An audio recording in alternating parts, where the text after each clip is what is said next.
നമ്മൾ യൂട്യൂബിൽ അപ്ലോഡ് ചെയ്യുന്ന വീഡിയോകൾക്ക് മോണറ്റൈസേഷൻ ആയിക്കഴിഞ്ഞാൽ, അല്ലെങ്കിൽ നമ്മുടെ ചാനലിന് മോണറ്റൈസേഷൻ ആയിക്കഴിഞ്ഞാൽ അത് കട്ടായി പോകാൻ ചില സാധ്യതകളുണ്ട്. അതുപോലെ നമ്മൾ പുതിയതായിട്ട് തുടങ്ങുന്ന യൂട്യൂബ് ചാനലുകളിൽ നമ്മൾ വളരെ നല്ല വീഡിയോസ് എല്ലാം ഇട്ട് വാച്ച് ടൈമും സബ്സ്ക്രൈബേഴ്സിൻ്റെ കൗണ്ടും എല്ലാം കറക്റ്റാക്കി എടുത്തതിന് ശേഷം മോണറ്റൈസേഷന് വേണ്ടിയിട്ട് അപ്ലൈ ചെയ്യുമ്പോൾ ഈ പറഞ്ഞ പോലെ പലർക്കും പലതരത്തിലുള്ള തടസ്സങ്ങളും ഉണ്ടാവും.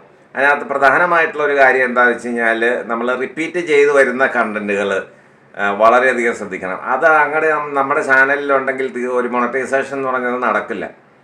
അപ്പോൾ ഇത് ഈ റിപ്പീറ്റ്, അതായത് ഇതിന് മുമ്പ് ഏതെങ്കിലും യൂട്യൂബിൽ അപ്ലോഡ് ചെയ്തിട്ടുള്ള വീഡിയോസ് നമ്മൾ ഇടുകയാണെങ്കിൽ അത് റീയൂസ്ഡ് കണ്ടൻറ്റ് എന്നുള്ള ആ ഒരു ഐറ്റത്തിൽ വന്ന് നമ്മുടെ മോണറ്റൈസേഷൻ ബ്ലോക്ക് ആവും.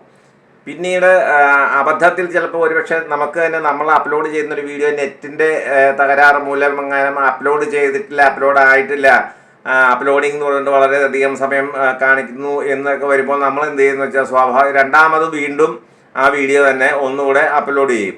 അപ്പോൾ ഇത് രണ്ടും ഒരുപക്ഷെ ഒരുമിച്ചായിരിക്കും ചിലപ്പോൾ അപ്ലോഡ് ആവുന്നത്, അല്ലെങ്കിൽ അല്പസമയം കഴിയുമ്പോൾ ആദ്യം നമ്മൾ ചെയ്തത് അപ്ലോഡ് ആവും. അപ്പോൾ സെയിം വീഡിയോ തന്നെ രണ്ടെണ്ണം നമ്മുടെ ചാനലിൽ കിടക്കുന്ന നമ്മളത് അറിയില്ല, അതിങ്ങനെ ഓടിക്കൊണ്ടേയിരിക്കും.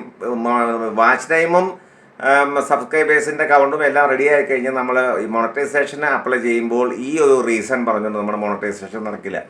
അതുകൊണ്ട് വളരെയധികം പ്രത്യേകിച്ച് നമ്മൾ ഓരോ ചാനൽ മെയിൻറ്റെയിൻ ചെയ്യുമ്പോൾ പ്രോപ്പറായിട്ട് എല്ലാ കാര്യങ്ങളും മനസ്സിലാക്കിയതിന് ശേഷം അങ്ങനെ ചാനൽ കറക്റ്റ് ചെയ്ത് വെച്ചാൽ മാത്രമാണ് നമ്മുടെ മോണറ്റൈസേഷന് എലിജിബിൾ ആവുമ്പോൾ നമുക്ക് അപ്ലൈ ചെയ്യുമ്പോൾ യാതൊരു തടസ്സങ്ങളും ഇല്ലാതെ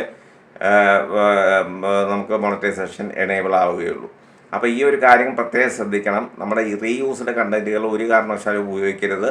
നമ്മൾ തന്നെ അപ്ലോഡ് ചെയ്ത വീഡിയോസ് അപ്ലോഡ് ആവാതെ കിടപ്പുണ്ട്, നെറ്റിൻ്റെ തകരാറ് മൂലമൊക്കെ സംഭവിക്കാം. വീണ്ടും സെയിം വീഡിയോ തന്നെ നമ്മൾ അപ്ലോഡ് ചെയ്യുമ്പോൾ മറ്റേത് പ്രൈവറ്റാക്കി വെക്കുകയോ അല്ലെങ്കിൽ അൺലിസ്റ്റ് ചെയ്യുകയോ ചെയ്ത് വെച്ചിരിക്കണം എന്ന് ഉറപ്പാക്കണം. അപ്പോൾ അല്ലെങ്കിൽ നമുക്ക് ഇതുപോലുള്ള ബുദ്ധിമുട്ടുകൾ ഉണ്ടാവും. വളരെയധികം ശ്രദ്ധിക്കേണ്ട ഒരു കാര്യമാണ്. നമ്മളെല്ലാം അത്യാവശ്യം കാര്യങ്ങളെല്ലാം മനസ്സിലാക്കി അതിന് ശേഷം വേണം നമ്മൾ ഓരോ വീഡിയോസ് അപ്ലോഡ് ചെയ്ത് ചാനൽ വളരെയധികം ശ്രദ്ധയോടുകൂടി കൈകാര്യം ചെയ്താൽ മാത്രമാണ് നമുക്ക് നല്ല രീതിയിൽ മുമ്പോട്ട് കൊണ്ടുപോയി ഭാവിയിലേക്ക് നമുക്കത് പ്രയോജനപ്പെടുകയുള്ളൂ. ഇക്കാര്യം ഓർത്തിരിക്കുക.